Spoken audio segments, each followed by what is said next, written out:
व्यवसायी होते। देखिए, हम लोग इस बजट से बहुत प्रसन्न हैं। North Bihar chamber of commerce ने जितनी मांगों को भारत सरकार के वित्त मंत्रालय वित्त मंत्री को भेजने का जो काम किया, उसमें जिन विषयों को हम लोगों ने रखा था, उन विषयों से भी आगे बढ़ करके भारत सरकार ने इस बार बजट में देने का काम किया। जैसे एक पहला उदाहरण है कि हम लोग लगातार हम विभिन्न प्लेटफॉर्म से ये कहते रहे कि जो कर प्रणाली जो दो तरह की चल रही है, उसको 3 लाख से 5 लाख और 7 लाख से 10 लाख किया जाए। और ये बहुत खुशी का बात है, वित्त मंत्री ने 7 लाख से 10 लाख न करके 7 लाख को 12 लाख कर दिया। तो हम तो ये मानते हैं कि जितना हम लोग मांगे उससे ज़्यादा मिला।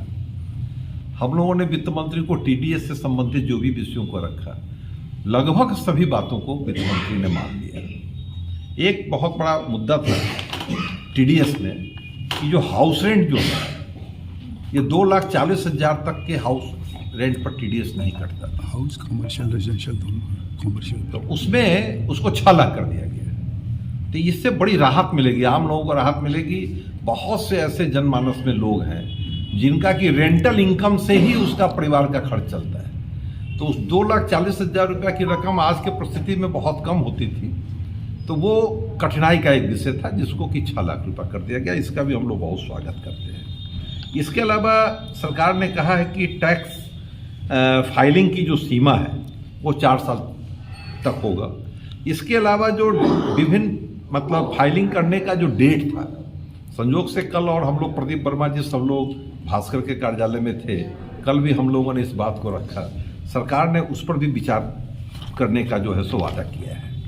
इसके अलावा हम लोगों के बिहार के परिप्रेक्ष्य में बड़ी कुछ खुशी की बात है इस बजट में कि कोसी जो वेस्ट कोसी कैनाल जो है, उसको जो डेवलपमेंट की बात हुई है, तो ये डेवलपमेंट होने से निश्चित रूप से जो हमारा मिथिलांचल का जो हिस्सा है, कोसी का जो हिस्सा है, जो हर साल बाढ़ से तबाह हो जाया करता था, वो बाढ़ से तबाह होने से बचेगा। और जब बाढ़ से तबाह होने से बचेगा तो निश्चित रूप से उस इलाके में खेती जो है वो बहुत अच्छी खेती होगी और वहाँ के किसान काफ़ी उससे लाभान्वित होंगे। तो यह बिहार के लिए एक अच्छा सौगात है, इसका हम लोग बहुत स्वागत करते हैं। इसके अलावा एक बात की गई है बिहार के परिप्रेक्ष्य में कि मखाना बोर्ड का गठन करने जा रहे हैं। तो निश्चित रूप से हमारे बिहार में मखाना जो हमारे बिहार का है, जो विश्व प्रसिद्ध है, तो उस मखाना का जो बोर्ड बनाया जा रहा है, स्थापना की जा रही है। यह भी मांग आपको बतलावें कि परिषद जो है लगातार करती रही है सरकार से कि मखाना बोर्ड की एक स्थापना होनी चाहिए। विगत दिनों हमारी एक बार बात भी हुई, तो उसमें उन लोगों ने कहा कि देखिए हम लोग मुजफ्फरपुर में तो इसको नहीं कर सकते हैं, लेकिन हम लोग दरभंगा और मधुबनी में हम लोग इसके लिए करने का प्रयास पूरा करेंगे। तो उस बात को भी लगभग मान ली गई है। इसके अलावा एक बहुत बड़ी बात क्या हुई है कि बिहार जो है कृषि प्रधान प्रदेश है अपना, तो फूड प्रोसेसिंग की जो इकाइयों की यहाँ बहुत संभावना रही है। तो देश का पहला फूड प्रोसेसिंग का इंस्टीट्यूट जो है वो बिहार में खुलने जा रहा है। तो ये बड़ी ही मतलब खुशी की बात है बिहार वासियों के लिए।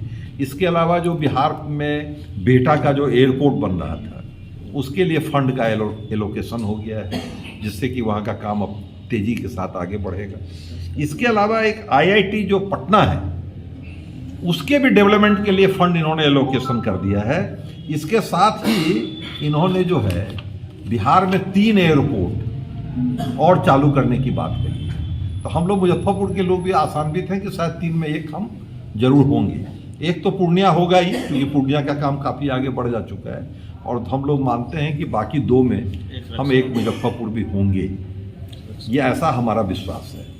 इसके अलावा जो सरकार ने डिफरेंट टाइप की जो और बातें की हैं जो राष्ट्रीय परिप्रेक्ष्य में है कि ग्रीन बैंक स्थापित करेंगे, शहरी विकास के लिए 1 लाख करोड़ का प्रावधान किया गया है, न्यूक्लियर एनर्जी के लिए जो है स्कीम ये लोग लेके आ रहे हैं। इसके अलावा आपको राज्यों के साथ मिलकर और 50 टूरिस्ट डेस्टिनेशन बनाया जाएगा, उसमें बुद्ध सर्किट भी है बिहार के लिए, ये भी एक बिहार के लिए अच्छी खबर है। बुद्ध सर्किट साथ वीजा फ्री भी कर रहा है सर्किट पुलिस को बिहार में। अच्छा, तिरहुत के लिए जितनी उम्मीदें थी, तिरहुत को कहाँ कुछ मिल पाया है? क्योंकि आप लोग भी मांग, कनेक्टिविटी की मांग करते रहे हैं, व्यवसायी हैं, ट्रेनों से लेकर के और एयर की भी मांग करते रहे हैं, और पत्र भी आप लोगों ने पत्राचार भी किया था। देखिए, उसमें ऐसा है कि एयर के मामले में तो हम आसान्वित हैं कि हमारा मुजफ्फरपुर का पता ही है, हवाई अड्डा 3 में 1 होना चाहिए। रही बात ट्रेनों की बात, तो ट्रेनों का जो है बहुत, आज जो बजट जो पेश किया गया है उसमें बहुत डिटेल से नहीं आया है, तो उसमें कौन कौन सी ट्रेन हमारे मैंने मुजफ्फरपुर को या तिरहुत को मिलने जा रही है, वो जब डिटेल आएगा तब अपने को पता चलेगा कि तिरहुत को ट्रेन के मामले में क्या मिला। हवाई वाले में जरूर हम लोग मान के चल रहे हैं कि एक पताही हवाई अड्डा होना चाहिए, ऐसा हम लोगों का विश्वास है। हमको लगता है कि बिहार के परिप्रेक्ष्य में हर क्षेत्र को कुछ ना कुछ जो है निश्चित रूप से भारत सरकार ने देने का काम किया है, तो इसलिए हम लोग निराश नहीं है, इस बजट से बहुत हम लोग प्रसन्न हैं।